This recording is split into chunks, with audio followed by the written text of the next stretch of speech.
Hello investors and welcome back to Rychotalk Studios. Today I'm going to be making a video that I really wanted to make back in June when Owl City's cinematic came out, but I didn't, and in all reality, in all honestness, that was because of laziness.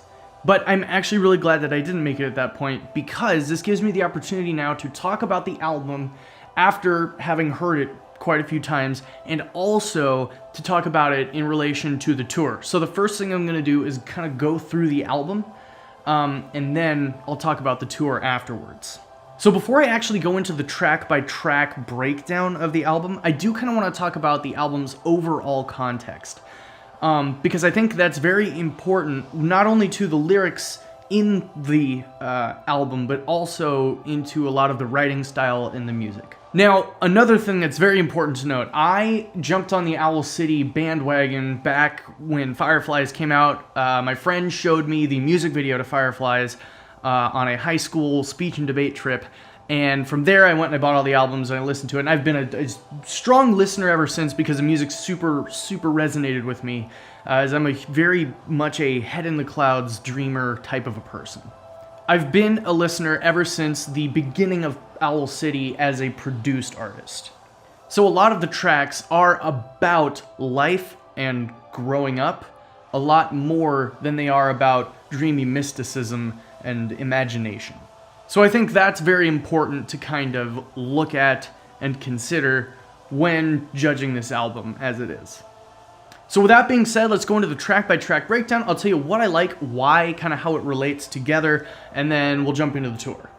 The first track on the album is Fiji Water, and it's appropriate that it's the first track on the album because it's the story about how Adam Young got his first record deal, and it is, from beginning to end, pretty much the timeline of events with a lot of the thoughts and feelings that he had. I really like it because it's very synthesizer driven, which is kind of what drew me into Owl City in the first place. I really like electronic music, and he does a really good job of coming up with new sounds and balancing everything together super well. So Fiji Water is an absolutely excellent track, and I think it's very cool to hear in his words the origin of his journey as Owl City.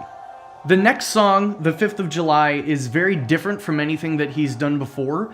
It is the story about the day that he was born, which is very fascinating because, like he said, it's a day that, like, you were there but you don't remember. You have to ask everyone else, like, what was it like, what was going on? And so, aside from the fact that he names the town I live in right now, Ottumwa, because this is where he was born, which I didn't know that I was moving to the town he was born in until after I'd moved here and he released the song. So I was sitting in my room listening to the song and I was like, wait a minute, hang on, what, no? Hang on. And I looked up the lyrics and sure enough, I accidentally ended up moving to the town he was born in, which is, what? All that to say, I do really enjoy this song. The next track, the track that I think I've heard the most criticism for is All My Friends. And I will be completely honest, when I first heard All My Friends, I was like, okay. Because it's so different from a lot of his other music, it's got this kind of interesting country rock kind of a vibe to it. I didn't really quite know how to receive it, but when you listen to it more, you really feel how much of an Adam Young piece of music it is, and it fits right in with all the rest of Owl City music. House Rent is an extremely interesting piece of music because it is so familiar as an Owl City song, yet so very unique and original and new, but it just feels like you've heard it before, but not like a bad way, in a good way. I've literally tried to say this 5 different times, I don't know how. It's familiar but new. What's the word for that?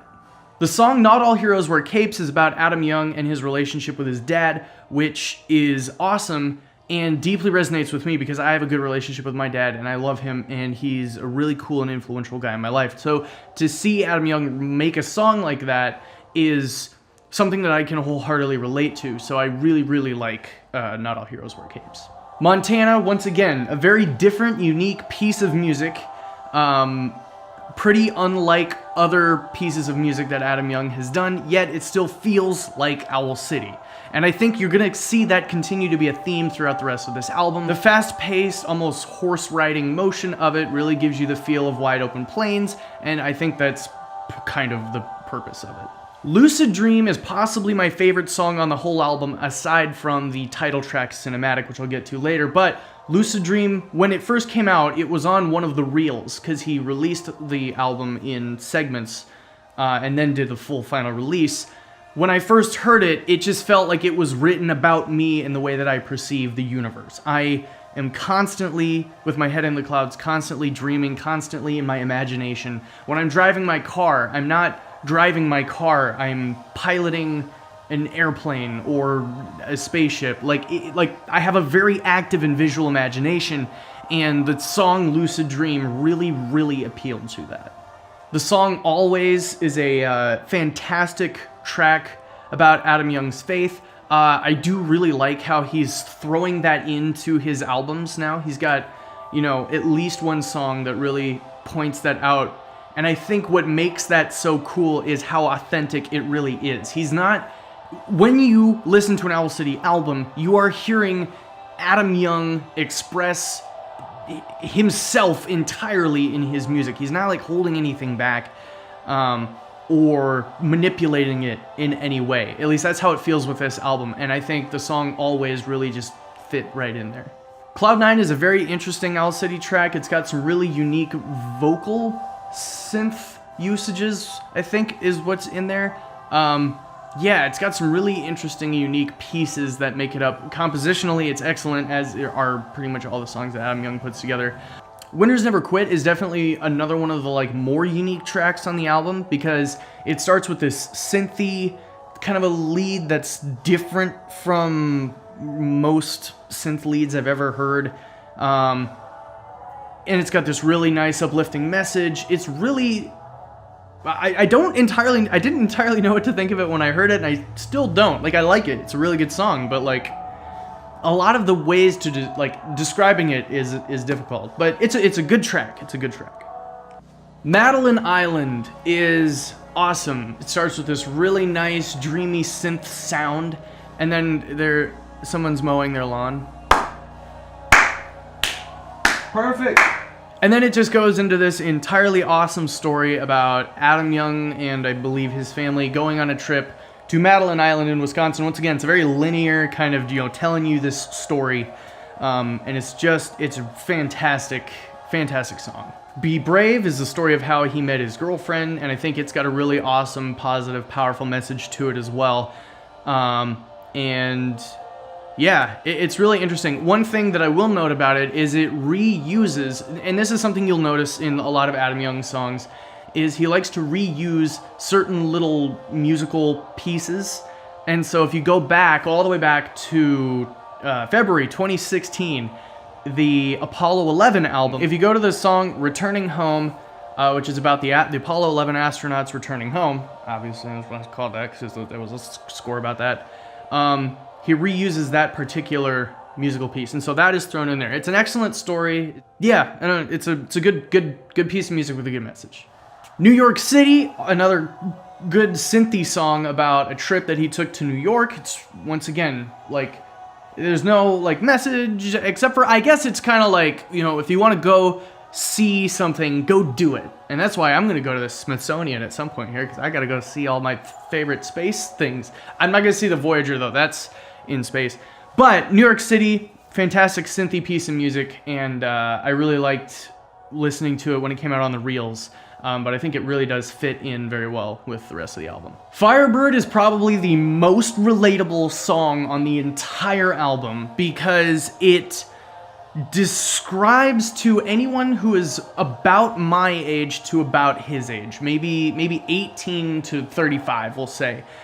It describes this this feeling of growing up and recognizing that the world is always changing. The first time I had a realization like that was when I was 16, and it was a really somber moment, because I was like, wow, I'm never gonna go outside with my friends because I'd moved somewhere else and have a snowball fight across the street. That'll never ever happen again.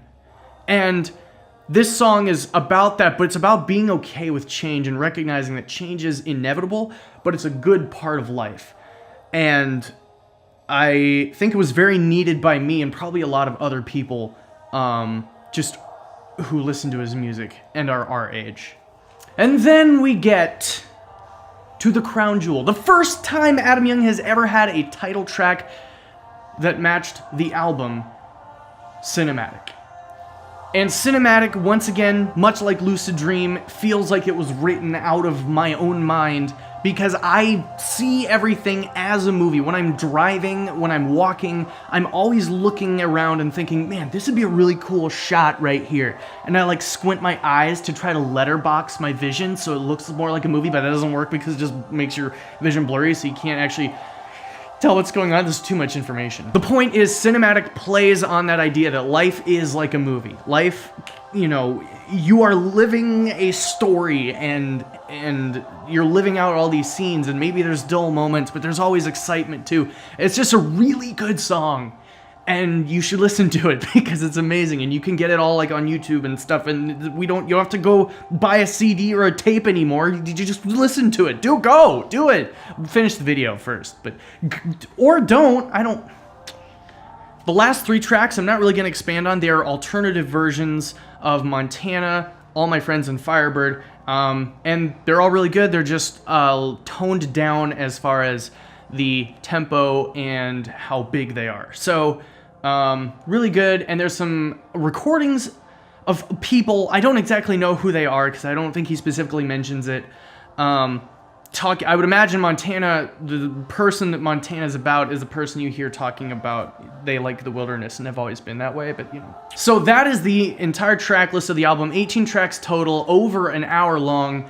A fantastic listen if you're on a road trip or you are at work and you're a software developer and you don't necessarily need to be talking to people 100% of the time. So the live show was incredible. My sister and I both went. We're both big fans of Owl City. We went all the way through Owatonna, Minnesota. And if you've never been to Owatonna, if you're on I-35 going north through Minnesota, there are these 3 decommissioned jets. I think they were placed there in like the early 90s or something. But they're like, I'll just show you the picture. And they've been in my profile pictures for YouTube forever and a lot of my Facebook and other social media. But it's like, they're the icon of Owatonna. And so when we go through there, we always stop and take pictures there. So that was fun. And then we went all the way up to Minneapolis. And the concert was amazing. There was he kind of did this really awesome mix between Hello Seattle and On the Wing. I thought that was really cool.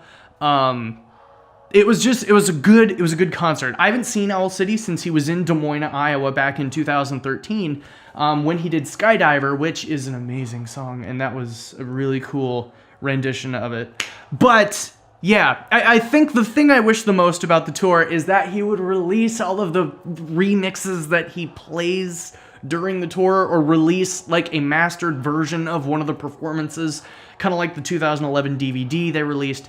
But I don't know how likely that is to happen. It would be really, really cool, but yeah, there's not much to say. It was really cool having Matthew Thiessen open for Owl City. When Owl City opened for Reliant K back in the day, Matthew Thiessen was like the lead singer of Reliant K, I believe. Yeah, and so it's really, really, really cool. And then Owl City, you know, he built all the way up, played Cinematic, and you're like, oh, that's the end. But no, there's one more track, and it's All My Friends, and I think that was the right choice. Because in playing All My Friends as the final track of the album, he is saying, like, you, all of us, we're all friends. It's so much better to just leave implicit. When you explicitly say it, it sounds really sappy and ridiculous. But it was really cool, and he had Matthew Thiessen come up and sing some of the lyrics. It was great. It was a fantastic show. He looked like he was having a good time. I was having a good time. Everybody else felt like they were having a good time. It was just a good show. And so that is the end of my review or just ramblings about Cinematic and the tour. It was a fantastic combination, a fantastic renewal of Owl City, since we haven't seen an Owl City album since 2015, because we had the Scores project, which was amazing, and I would totally be okay if he did another year of just releasing scores, or even just a few months of scores, or whatever, you know, maybe only 3 scores in a year, whatever. The fact that we got 11 albums by Adam Young in 2016 is amazing, and it's a huge testament to the fact that Adam Young is what happens when you get a person who has both talent and passion and technical know-how. That's not both, that's 3 things. But there's so many factors that align for a person like Adam Young to be able to do what he does, and especially in this modern day of technology where all this production equipment, at first, you know, he was editing in like Reason or something, and that was cheap, and he could get his hands on it and use it. I don't know, it's just crazy. That's why, you know, there's a lot of really cool independent filmmakers and all of these other people with all of these artistic passions that are able to pursue them. Anyway, thank you all so much for watching. If you want to, you can go to rychotalk.net, which will link exactly back to this video here, unless I've built a website. That's gonna be my like web design like experimentation. So maybe there will be something there, maybe not. But you can go to rychotalk.net and get redirected to the YouTube channel. I will see you guys next time.